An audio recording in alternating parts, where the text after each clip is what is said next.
আমাদের Agartala municipal কর্পোরেশনে council থাকতে 1999 সালে এই এলাকার বসবাসকারী গরিব অংশের মানুষের ছাত্রছাত্রীরা যাতে ইংলিশ মিডিয়ামে সুযোগ নিতে পারে পড়াশোনার ক্ষেত্রে, সেক্ষেত্রে আমাদের তৎকালীন সময় আমরা পরিষদ থেকে আমরা সিদ্ধান্ত নিয়েছি। পরবর্তী সময় 2013 এটা অনেকটা ডেভেলপ করা হয়েছে, সমস্ত চিন্তাভাবনা করে, কারণ স্টুডেন্টের একটা ডিমান্ড আছে ইংলিশ মিডিয়াম স্কুলে।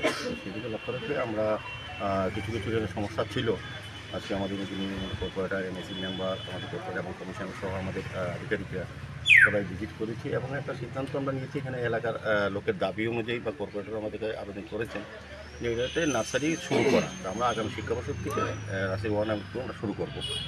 প্রাথমিকভাবে আমরা এই বিদ্যালয়ে যে সংস্কার করা, কিছু কিছু কাজ করা, যা যা প্রয়োজন বিদ্যালয়ের ব্যবস্থাপনার জন্য বা পরিবেশের জন্য রক্ষা করার জন্য, সেদিকে আমরা লক্ষ্য রেখে কিছু কাজ আমরা এর মধ্যে করবো।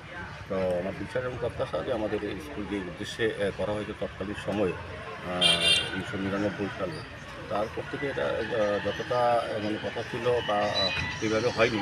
তবে আমাদের পৌর নিগম আমরা সিদ্ধান্ত নিয়েছি যে আমরা এই স্কুলটা সুন্দরভাবে চালু করব। শিক্ষা স্টাফের যেটা অভাব ছিল সেটাও আমাদের কমিশনার সাহেবের সঙ্গে কথা বলা হয়েছে এবং এর টিচার যথেষ্ট পরিমাণ আছে।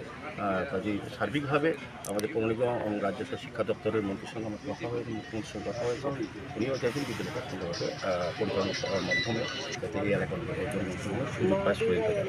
এই উদ্দেশ্যে আজকে